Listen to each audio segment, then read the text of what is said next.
Hi hello everyone. ఇవాళ అయితే మేము జానవాలి అనే వృద్ధాశ్రమంకి వెళ్ళామండి. అక్కడైతే చాలామంది వృద్ధులు ఉన్నారండి. కళ్ళు లేని వాళ్ళు, ముసలి వాళ్ళు, ఆరోగ్యం బాగోకున్న వాళ్ళు, ముసలి వాళ్ళు అందరూ ఉన్నారండి. వాళ్ళైతే ఇవాళ మేము వెళ్ళిన టైంకి అందరూ లెగిసి ఉండడం వల్ల సరిపోయిందండి. మేము వెళ్ళినప్పుడు వాళ్ళందరికీ fruits, banana, orange, Frooti, biscuit packets అన్నీ ఒక ప్యాక్లో ఫర్ ఏ పర్సన్కి ఒక ప్యాక్లో అన్నీ ప్యాక్ చేసి పెట్టామండి. అందరికీ ఇచ్చామండి. అక్కడ దాదాపు 40 మెంబర్స్ వరకు ఉన్నారండి. ఆ 40 మెంబర్స్కి ఒక్కొక్కరికి ఇస్తూ వెళ్తుంటే వాళ్ళ ఫేస్లో హ్యాపీనెస్ చాలా బాగుందండి. చాలా హ్యాపీగా కూడా ఉన్నారండి. వాళ్ళు ఒకే మాట అన్నారండి, చాలా సంతోషంగా ఉంది బాబు, మీరు ఇలా చేయడంతో మాకు ఎవరు రారు బాబు, మా ఇంట్లో వాళ్ళు కూడా మమ్మల్ని చూసుకోవడానికి రారు బాబు అని చెప్పారండి. చాలా ఆనందపడుతున్నారండి వాళ్ళైతే. ఇలాంటి కొన్ని సమయాల్లో మీ ఇంట్లో ఏమైనా ఫెస్టివల్స్ కాకుండా ఏమైనా ఫంక్షన్స్ ఏమైనా ఉంటే వాళ్ళ కోసం దయచేసి ఇలాగ ఫ్రూట్స్ అవి తీసుకెళ్ళండి.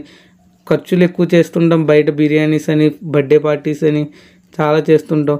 ఇలాంటి టైంలో అలాంటి వృద్ధులకి, ముసలి వాళ్ళకి అందరికీ పంచుతుంటే చాలా బాగుంటుందండి. వాళ్ళ దీవెనలు కూడా మంచిగా దొరుకుతాయండి అందరికీ.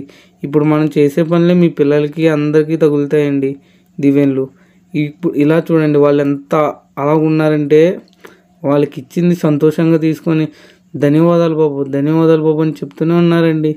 వాళ్ళు చూడండి ఎంత అలాగున్నారంటే ఇంకా ఇంట్లో వాళ్ళు కూడా పట్టించుకోవట్లేదండి. వాళ్ళని వచ్చి చూసి అంతలాగా ఉన్నారండి వాళ్ళు. మనం వెళ్ళిస్తే దేవుడికి వందనాలు బాబు, మీరు చల్లగా ఉండాలి బాబు అని చెప్తూనే ఉన్నారండి. చూసారండి వాళ్ళ ఫేస్లో ఆనందం చూస్తే చాలండి ఒక్కసారికి అంత బాగా. అలాగే వచ్చినప్పుడు దారిలో ముసలి వాళ్ళు కనిపించారండి గుడి దగ్గర. వాళ్ళు పొద్దునుంచి అక్కడే ఉన్నారండి. ఆ ముగ్గురు ముసలి వాళ్ళకి ఇస్తే వాళ్ళు, బాబు చాలా ధన్యవాదాలు బాబు, పొద్దునుంచి ఆకలితోనే ఉన్నాం బాబు అని చెప్పి ఆనందంగా తీసుకున్నారండి.